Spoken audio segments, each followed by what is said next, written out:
Hi guys, I'm Rogue Squid. Recent changes to the meta in Escape From Tarkov have made weapons chambered in 545x39 very popular, and the AKS 74U is a great example of a previous standing joke which is now quite deadly. The AKS 74U is a compact assault rifle chambered in 545x39. There are three types of this weapon: the AKS 74U, which is the base weapon, the AKS 74UN, which has a dovetail mount, and the AKS 74UB, which has a dovetail mount and comes suppressed when purchased from Prepper. The three weapons have identical stats, so it's mainly a question of whether or not you need a dovetail mount for your build. For this guide, I will be focusing on the AKS 74UN because it has a dovetail mount which is useful to us. It's available from Prepper at loyalty level 2 for 40,000 rubles. Out the front of main. There are 12 ammo types in the 545x39 caliber. My budget choice is 545x39 BT. This round has reasonable penetration, can be found in large quantities on the map reserve, or can generally be purchased at low prices on the flea market. My personal choice are 545x39 BS rounds. These have high penetration and reasonable damage, but they can be expensive. Keep an eye out on the map reserve again though, sometimes you can find boxes of 30 rounds of BS sitting about. Lastly, 7N39 Igolnik is the high-end choice. These rounds have extremely high penetration power, but they are generally expensive to purchase or craft. So, for our budget build, we're going to take our AKS 74UN and we're literally only going to add the recoil pad here. That goes on the end there. That does give us a slight ergonomics boost and a slight reduction to our vertical recoil. Now, with this build, personally I prefer running it with the Cobra reflex sight on the dovetail mount with the Cobra shade. I find that this build works quite well. I don't like the iron sights on this particularly, so the Cobra works really well. It doesn't increase the ergonomic penalty at all with the shade on it. And overall, this is really good for tap firing. If you're really close, then you can use the full auto. Make sure it's got a muzzle brake on it when you purchase it, or buy one and stick it on there.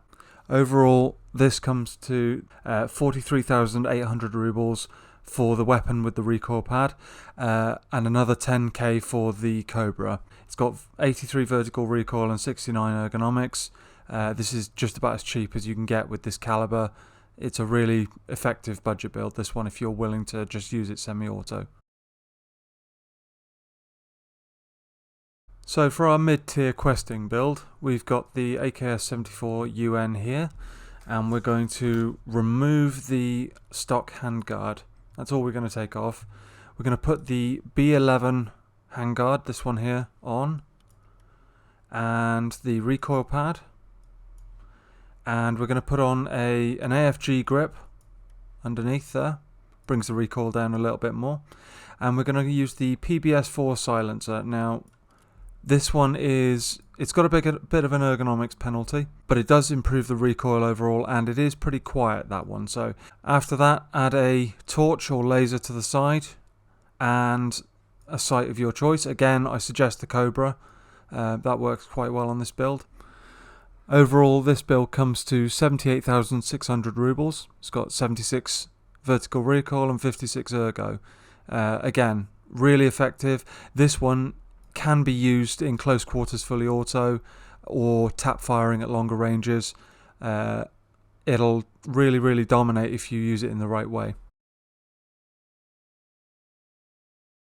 For our meta build, we're going to strip the AKS 74UN down quite a lot here. We're going to take the pistol grip off, we're going to take the stock off, we're going to take the handguard off, and we're going to leave the dust cover and gas tube on. So we're first of all going to add this tactical handguard. It's about 20,000 rubles, so it's not cheap, but it does have a 3% recoil reduction and a decent boost to the ergonomics. We chuck that on there. And next we're going to take a PT lock for the AKS on there. I'm going to put the PT3 Classica stock on. It's a decent recoil reduction, that one. The US AK palm grip, this one here. This is the Meta one. That goes on. We're going to put the charging handle on. Only a small improvement there, but it's worth it for a build like this. Then the JMAC RRD4C muzzle brake. This one's the big one. This takes it down quite a sizable chunk. And finally the RK2 grip, which brings this down quite a lot itself. Overall, this build comes to 139,400 rubles, but it's got 78 ergonomics and 53 vertical recoil, which is really good for a compact assault rifle like this. Before the patch, this would have been a lot more than that. So yeah, this is a really good build. Stick a sight of your choice and a laser on it. Use the mags you want to use. Normally I'd suggest the 60 rounders.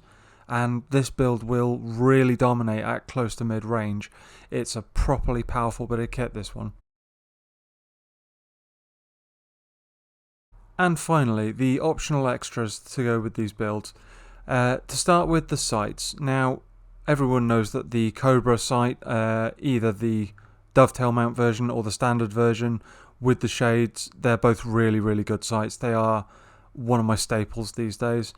Alternatively, if you wanted a slightly longer range option, particularly with the budget build, you could put one of the PSO scopes on.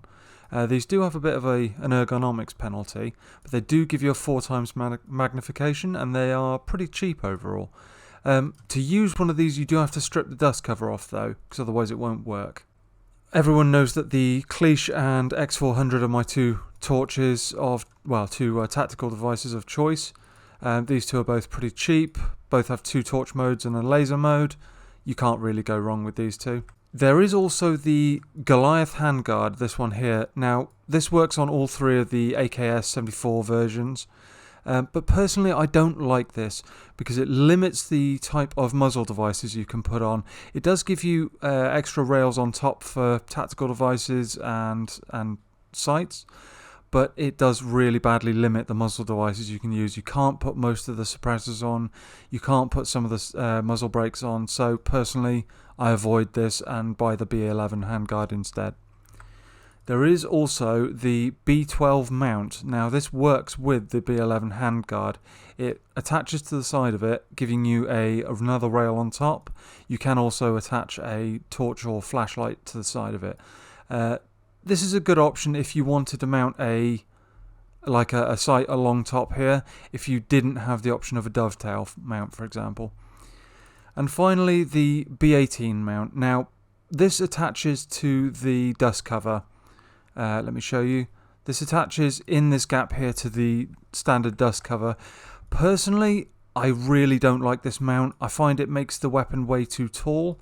Gives it a much too high sight picture over the muzzle bore. So yeah, I typically avoid this. It's not worth it.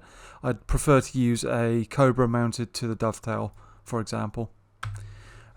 Finally, magazines. Now there's several different magazines that will work with the AKS 74U. The standard ones are the 2 30 rounders here. They're both pretty cheap. Also, you've got the PMag 30 here. This one is a slightly lower ergonomics penalty overall, but not much different. It's still fairly cheap, so give that a look if you want.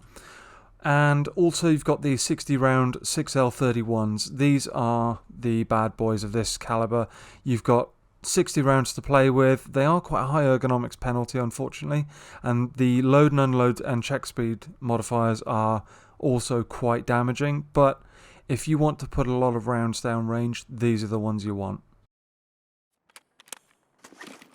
Before the recent buff to 545x39, the AKS 74U was a bit of a joke, really. Its recoil was ridiculous, making it almost completely unusable when firing fully automatic. Now, however, it can be used to spray down targets at close to mid ranges with ease. It's even fun to use. Give it a try if you haven't already. Thanks for watching, guys.